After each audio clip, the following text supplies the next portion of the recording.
मंत्री के चरणों में उनको शरण लेनी पड़ रही है, बचा लो बचा लो बचा लो। अगर किसी प्रधानमंत्री को कह रहे कश्मीर 8 साल केंद्र सरकार चलाने के बाद अगर किसी देश के प्रधानमंत्री को विवेक अग्निहोत्री के चरणों में शरण लेनी पड़े तो इसका मतलब उस प्रधानमंत्री ने 8 साल में कोई काम नहीं किया। 8 साल खराब कर दिए। मतलब विवेक अग्निहोत्री के चरणों में उनको शरण लेनी पड़ रही है, बचा लो बचा लो बचा लो। अगर किसी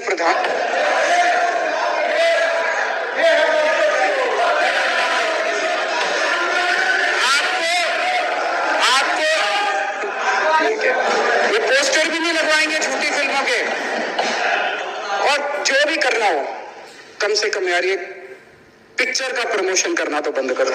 गंदे लगते हो तुम लोग, अच्छी शोभा नहीं देता आप लोगों को। यार आप अच्छे आदमी हो। तो विवेक अग्निहोत्री के चरणों में उनको शरण लेनी पड़ रही है, बचा लो बचा लो बचा लो। अगर किसी प्रधानमंत्री को ये पोस्टर भी नहीं लगवाएंगे झूठी फिल्मों के, और जो भी करना हो कम से कम यार ये पिक्चर का प्रमोशन करना तो बंद करो। गंदे लगते हो तुम लोग, अच्छी शोभा नहीं देता आप लोगों को। यार आप अच्छे आदमी हो, कुछ करने आए थे राजनीति में, कहाँ पिक्चर के पोस्टर और प्रमोशन करने में लगा दिया।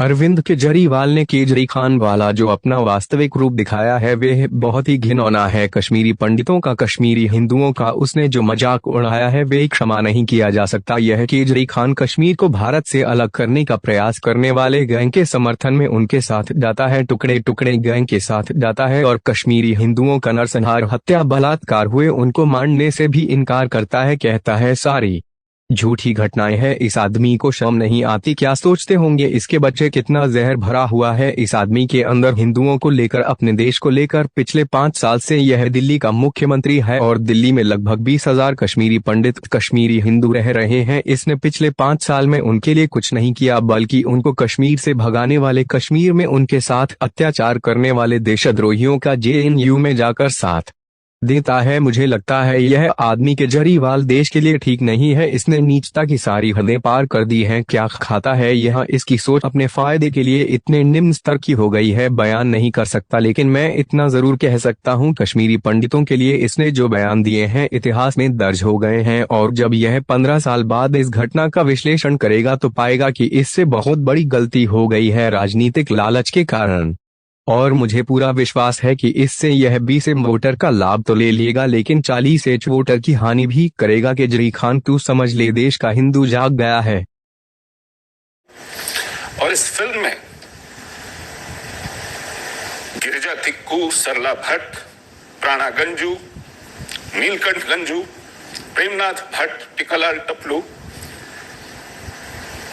उनकी स्मृतियां निकल कर आई हैं। ये लोग मुर्गों की लड़ाई लड़ते हैं त्रासदियों पर।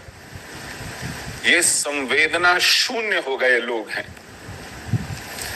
इनको फिल्म में त्रासदी नहीं दिखती है। एक पूरे के पूरे समुदाय का अपने घरों से उखड़ जाना नहीं दिखता है।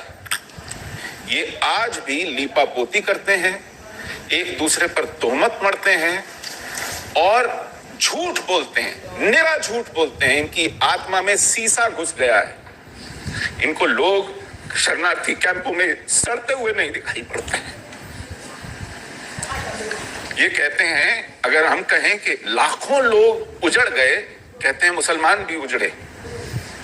मैं पूछना चाहता हूं, 100 में से 99.9% हिंदू उजड़ गए, लेकिन 100 में से 99.9% मुसलमान अपनी जगह रहे।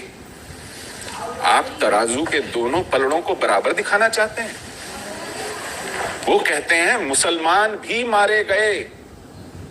मैं कहता हूं, एक मुसलमान का नाम बता दीजिए जिसको किसी कश्मीरी पंडित ने मारा हो। एक अपवाद स्वरूप एक मुसलमान का नाम बता दीजिए पिछले 30 सालों में, 32 सालों में, 50 सालों में।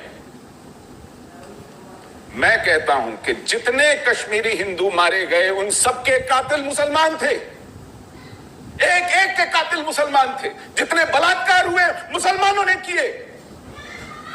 जितने घर लूटे गए, मंदिर तोड़े के कातिल मुसलमान थे। जितने बलात्कार हुए मुसलमानों ने किए।